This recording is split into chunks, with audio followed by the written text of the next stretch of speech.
উঠানে কে ধান শুকাতে দেবে তা নিয়ে কথা কাটাকাটি হয় দুই চাচাতো ভাই সুজন ও শাওনের মধ্যে।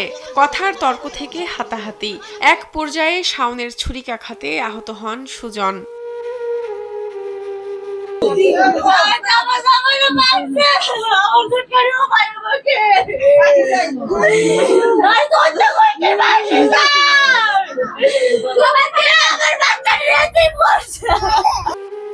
রক্তাক্ত অবস্থায় হাসপাতালে নেওয়ার পথে মারা যান আহত সুজন। তুচ্ছ ঘটনায় ভাইয়ের হাতে খুন হন ভাই। বৃহস্পতিবার সকালে ব্রাহ্মণবাড়িয়ার কসবা উপজেলার কায়েমপুর ইউনিয়নের জাদিসার গ্রামের ফকির বাড়িতে ঘটে এই মর্মান্তিক ঘটনা। নিহত সুজন ফকির গ্রামের খোকন ফকিরের ছেলে। শাওন ফকির ও সুজন ফকির সম্পর্কে আপন চাচাতো ভাই। গালাগালি করতে তোর মার কাছে কইছি তার খবরটা জানোছেন থেকে এমনি গাইলাই গিরে তুই মাতিস না রাম মন্দর তা ব্যবহার করতেছে। আমার ছেলেটাকে ডাং লইয়া তার ঘরের কাছে গেছে, যাওয়ার পরে তার মা আছিল লগে, তার ইয়ে আছিল, আরো কয়েকজন আছিল,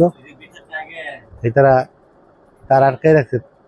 তে আই আসি পুরা ডেগারটা বুঝে দিছে শাওনে। আমার বুকটা যেমন খাইলে করছে, আমার বুকটা যেমন হাহাকার লাগাইছে, আমার ফুতারে নিয়া তার মার বুকটা এমন হাহাকার লাগাও। এই ঘটনায় মর্মাহত হন এলাকাবাসী। পরিবারে নেমে আসে শোকের ছায়া। ডেগার আনছে আইনাসিরা ছেড়ে অরিছে, আমরা ধর দেখছি না, আমার ভাই যখন গেছে তে বুঝুন আমার বাইরে ফদাইতেছে, আমার বাইরে ফদা করে তার জিগাইব, একটা লাঠি লয়ে গেছে জিগায়াম, তার দুইটা কথা জিগায়াম, হয়তো গেছে পুরো আমরা লাঠিটা ধরে লাইছি ও গলে তোর যাতে খবর পেয়ে দুপুরে লাশ উদ্ধার করে থানা পুলিশ। ময়না তদন্তের জন্য পাঠানো হয় ব্রাহ্মণবাড়িয়া জেলা সদর হাসপাতালের মর্গে। এ ঘটনায় মামলার প্রস্তুতি চলছে। দ্রুত আসামিকে গ্রেপ্তার করা হবে বলে জানান কসবা থানার ভারপ্রাপ্ত কর্মকর্তা মোহাম্মদ আব্দুল কাদের। ধান শুকানোকে কেন্দ্র করে ঝগড়া হয়, ঝগড়ার মধ্যে তাকে এক পর্যায়ে ছেড়ে দিয়ে স্টেপ করা হয়, হাসপাতালে নেওয়ার পথে সে মারা যায়। এবং আরও আমরা জানতে পারি যে তাদের সাথে আগেও কিন্তু বিরোধ ছিল, এবং বিরোধের কিন্তু এখানে ঘটনাটাও এখানে কিন্তু প্রকাশ পায় আর কি।